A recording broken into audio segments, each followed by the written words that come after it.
Το Blizzard του Μπαρμπαγιάννη, μετατροπή από V-tail σε normal tail. Σήμερα θα το δούμε και να πετάει. Αφού το έχουμε σετάρει, το έχουμε στρίψει, το έχουμε στρώσει. Μπαρμπαγιάννη. Βέβαια. Ένα αρκετά γρήγορο αεροπλάνο, ιστορικό αεροπλάνο. Είναι του διάσημου τραγουδιστή Βολάνη. Είναι αυτό που καταρρύψει τα ελικόπτερα. Πετυχαίνει ελικόπτερα και τα κάνει κομμάτια. Αλλά συνεχίζει να πετάει. Βλέπουμε και τους νέους αερομοντελιστές του ΣΕΦ.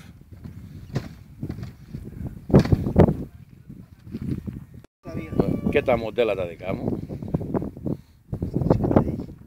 Βλέπουμε τον πρόεδρο Δούκα να κατεβάζει, για κλείσω το έτσι. Για κάτω άλλη μία να σου σηκωθεί λίγο. Έλα εσύ, κάνουμε δουλειά τώρα εδώ πέρα, ορίστε. Του σηκώθηκε. Θα λείπουν οι προστιχές, παρακαλώ. Ο Ελικάκης σηκώθηκε, κύριε Κουλβάκη. Και πάλι τα μοντέλα μου. Βλέπουμε ένα νέο αερομοντελιστή να φτιάχνει μια γρήγορη. Τι είναι αυτό το γρήγορο, κύριε? Το φοξάκι, κύριε. Το φοξάκι το γρήγορο, το γνωστό. Ένα φόξ σαν όλα τα άλλα. Όχι, κύριε. Είναι ρομπότ φόξ. Είναι ρομπότ. Τα κάνει όλα. Και απογειωνόμαστε. Τσεκάραμε κινήσεις. Και ο πιλότος Μπαρμπαγιάννης, Τζόνι Τζούνιορ κοινός, θα κάνει 2 χαμηλά περάσματα και θα κλείσουμε το βίντεο.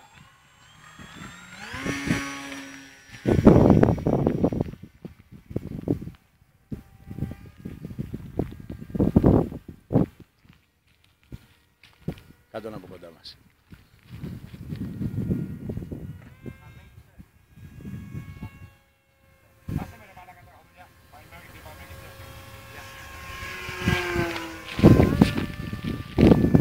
Κομμάτια. Γρήγορο και μεγάλο. Κάτω άλλη μια Μπαρμπαγιάννη.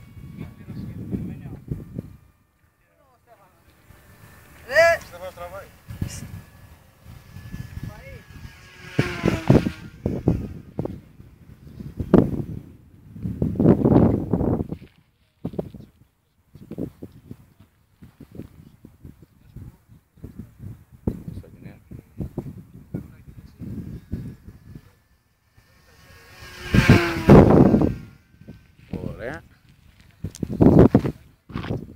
Και ο Μπαρμπαγιάννης μας.